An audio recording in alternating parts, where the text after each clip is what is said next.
Paralympics is one of the most elite demanding stages in the world. Every athlete there represents years of sacrifice, resilience, and an almost unreal level of commitment. We're talking about the absolute best of the best, people. These humans have pushed through barriers most of us can't even imagine, just to earn their place on that start line. Now imagine this, you're not just watching it, you've been pre-selected and you're already deep in that process. Every day you're training, knowing that in 2028, on one of the biggest stages in global sport, you could be there representing your country. That's exactly where today's guest is at right now in his journey. Hello everybody, welcome to Tilly Talks Tech. I am your host, Tilly. We have just had the Winter Paralympics at Milano Cortina, right? Insane, amazing. But today's episode, I am so excited because I'm going to be learning all about a world which I've never really explored very much. I'm talking to a guy who's actually training to be a Paralympian. Guys, I suck at sports, so that's just never even crossed my radar.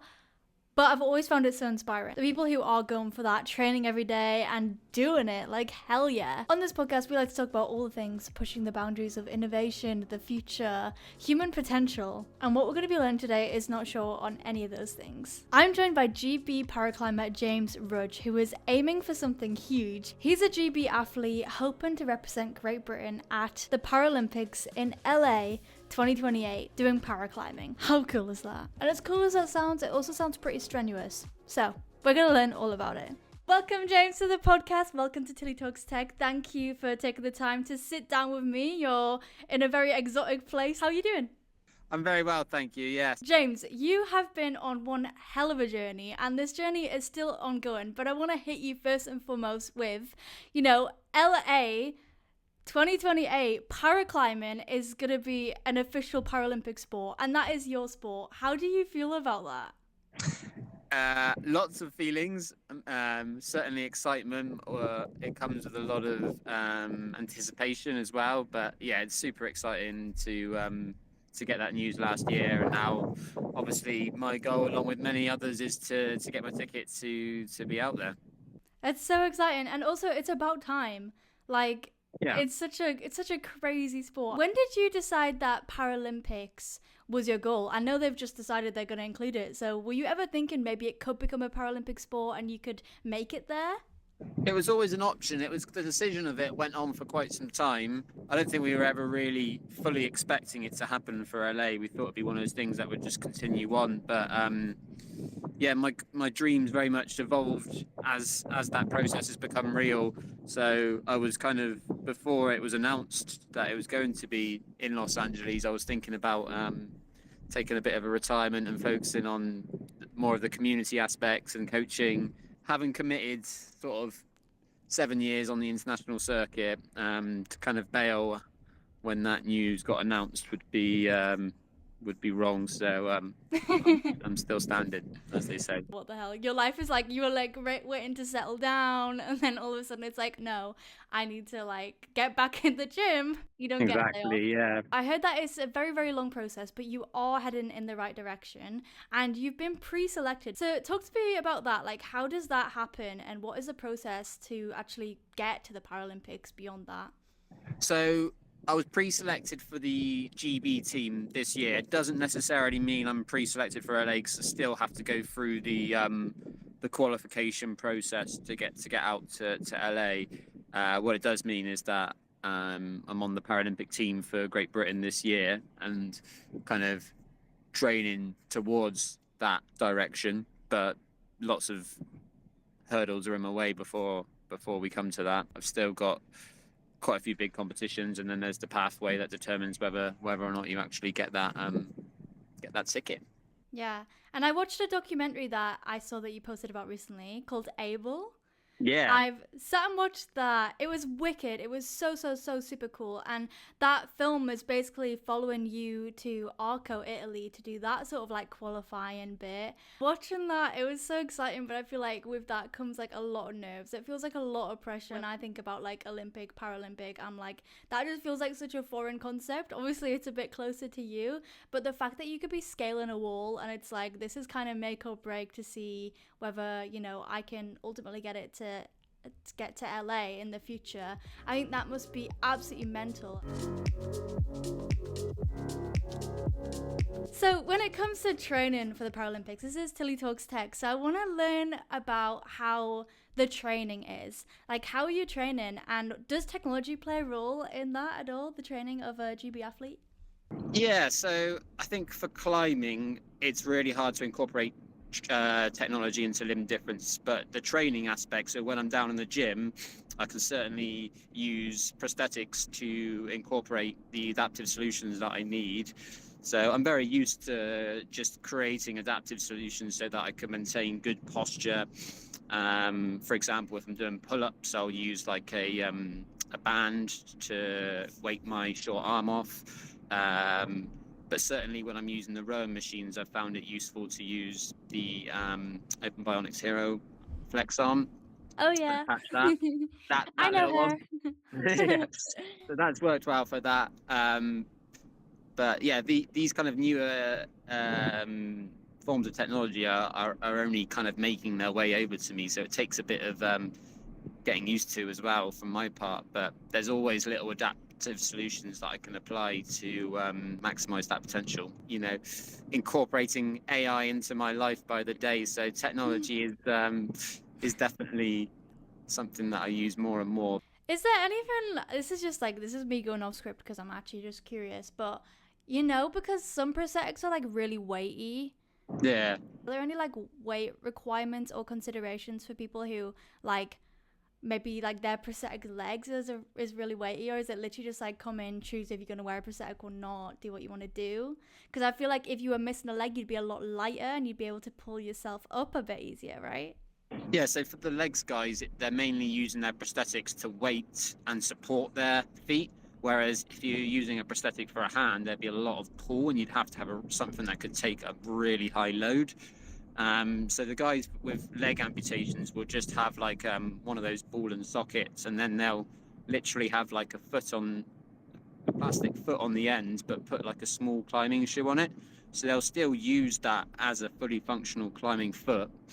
But the difference between how we use our legs climbing and our hands climbing is quite substantially different. There's a lot of force that comes through like fingers and hands, and feet is more about just weighting your support. So I think that's why it would take some really advanced technology to simulate a hand on a climbing wall.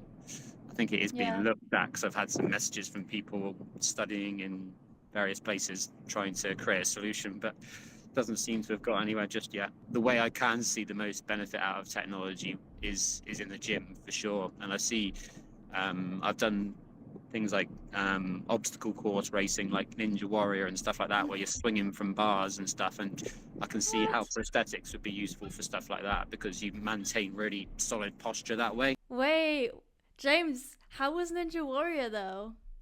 I did do the show. Yeah, I did the show a few years ago now. But How did you do? It was hard. I took a very early bath.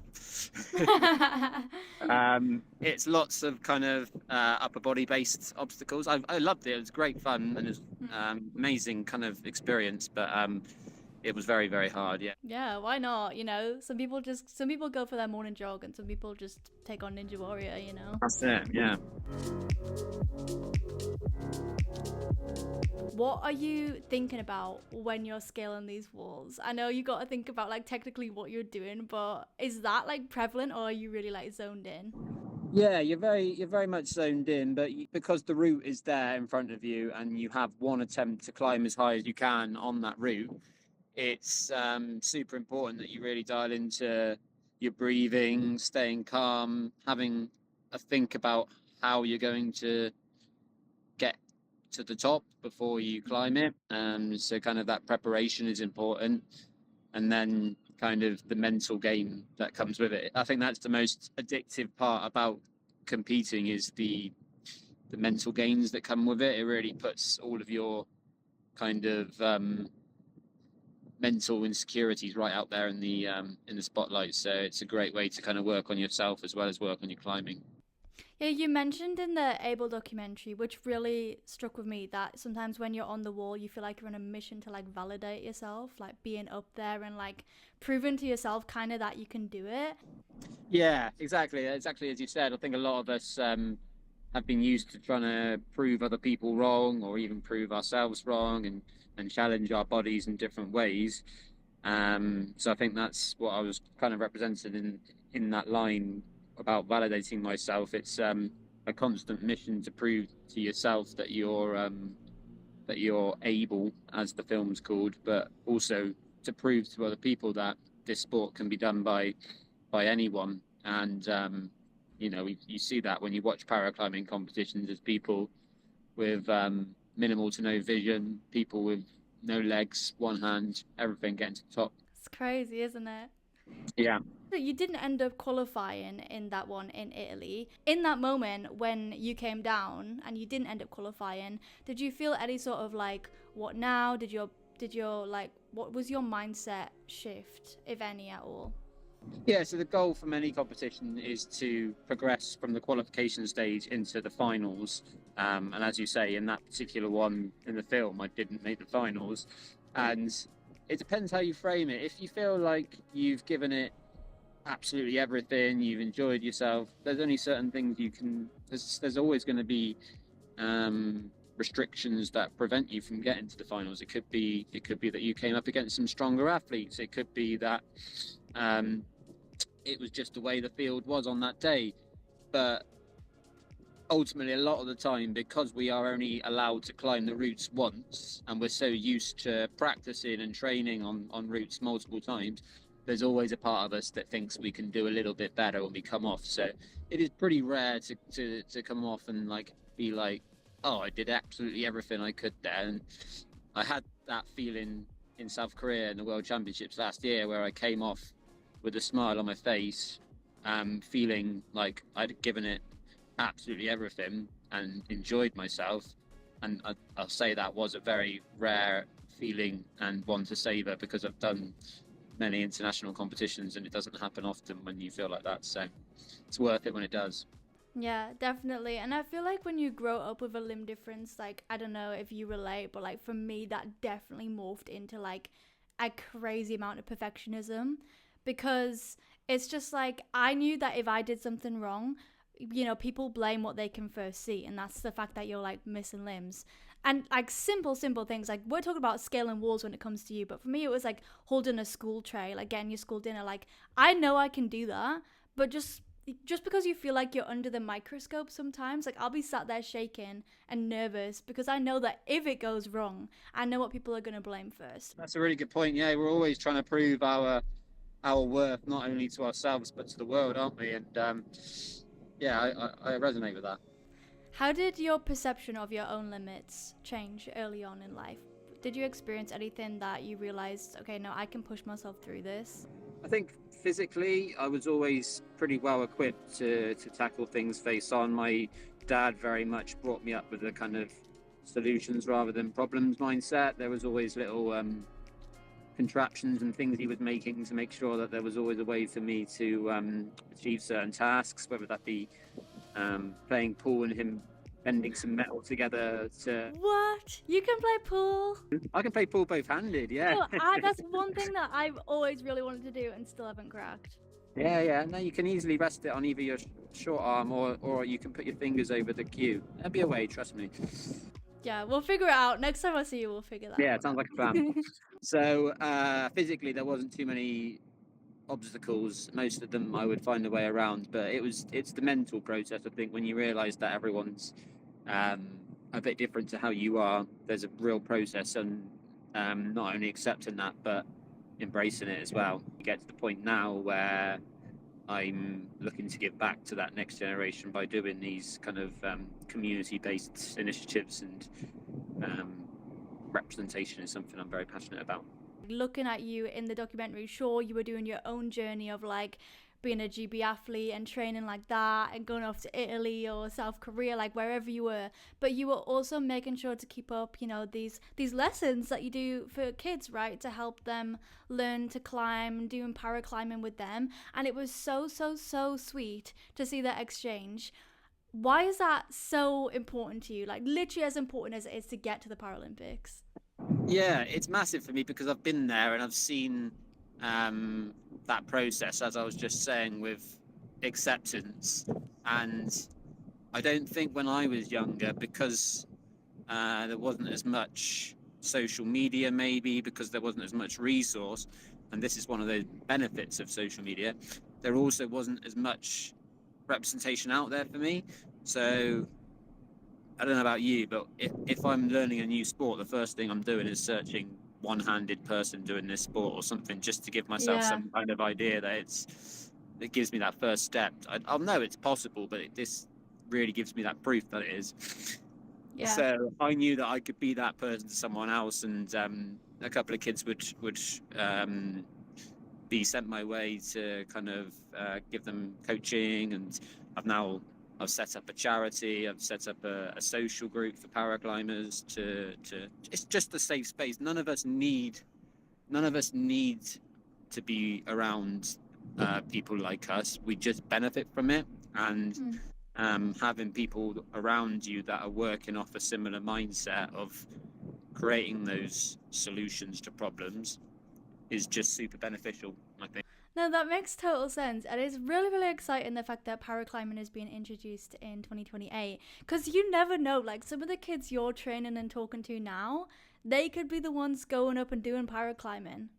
100%, yeah, for sure.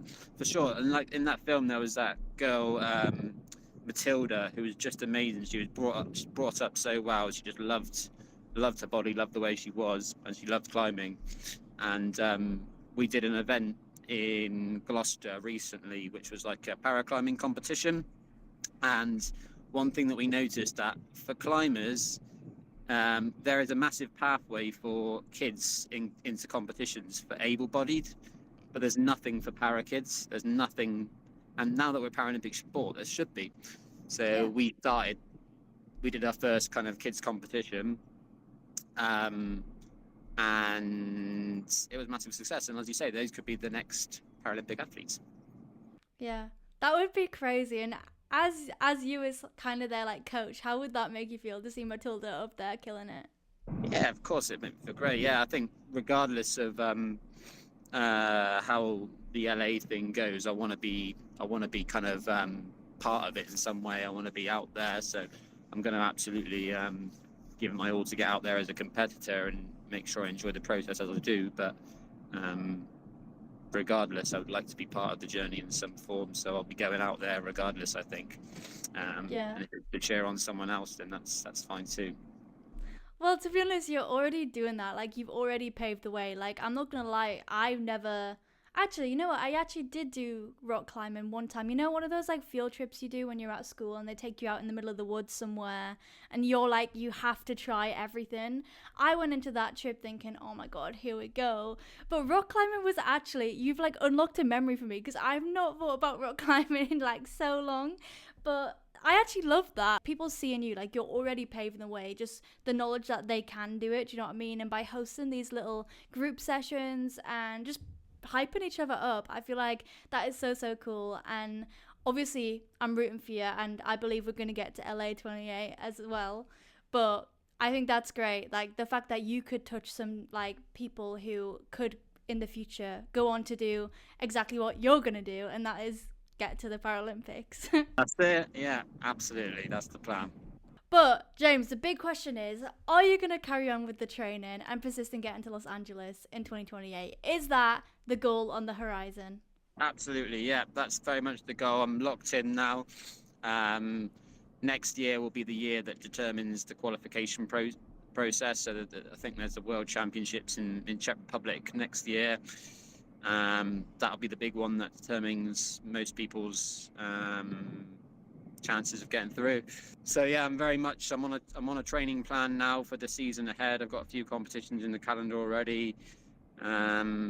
No excuses now, really. Yeah, it's locked in. So I really want to focus on enjoying the process though, and whilst that's very much the goal, I don't want to determine the only outcome as getting to LA. I want to make sure the process of training to be a Paralympian is enjoyed as well.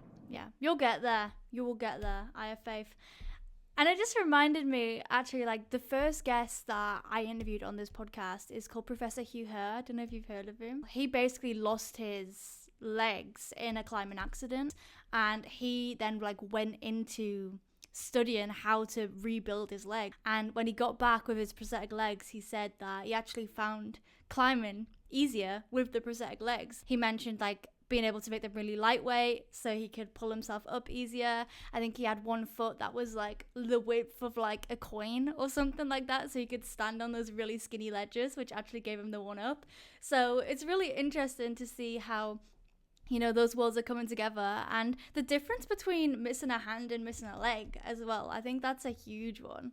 Yeah, for sure. And you always, I think, focus on what you do have rather than what you don't. And it's often the people that have been through the biggest kind of life changes that have the most motivation to do the most awesome things on the back of that.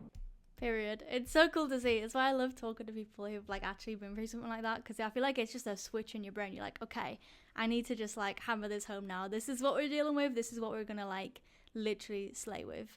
And for you to get to LA in 2028 and potentially win a medal or something, what would that moment represent to you? It'd be massive. It would be kind of something I never really, until the last couple of years, would even think was possible. So just to be that kind of representation for the next generation, to really kind of finish my climbing journey on, well, who's to say it's the finish, but it would mean a lot. It would mean a lot, yeah. It would be so cool, and I know like so many people who would be here like cheering you on as well. That would be so epic.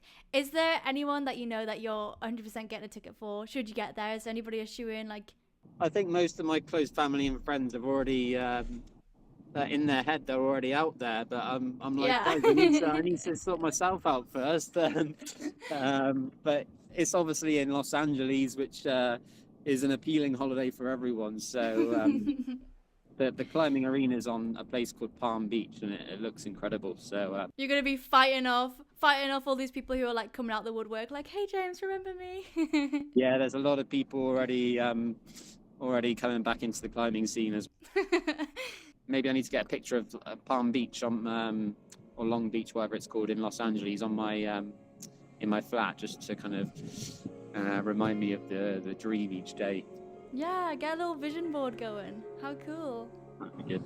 Awesome. Thank you so much, James. We're coming to the end now. I just have 2 quick fire questions for you, if that's all right. Are you ready? Go for it. Cool. So another one. I know you're gonna hate this because I know you're trying to like remain calm and chill and in the moment.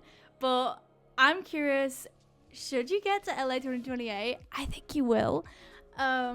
What's the first thing you would do in Paralympic Village? Have you looked into that? Because that seems to be a fun place. What's the first thing I would do in Paralympic Village? Yeah. What, just as I arrive or after the competition? Because that's 2 very different questions. Give me both. I don't know, actually. Like, I haven't really thought about it. But to be honest with you, I think I would just enjoy the experience. Bumble around to see as many people as I can, just soak it all in, and try and maybe that would help me stay calm. But afterwards, after it's all finished, we'd definitely be celebrating in some form. I think having a party. Yeah. It must be so cool because I mean, there's just so many like-minded people there. Exactly. Like, yeah. And yeah, then afterwards, definitely like hit a couple bars. Yeah.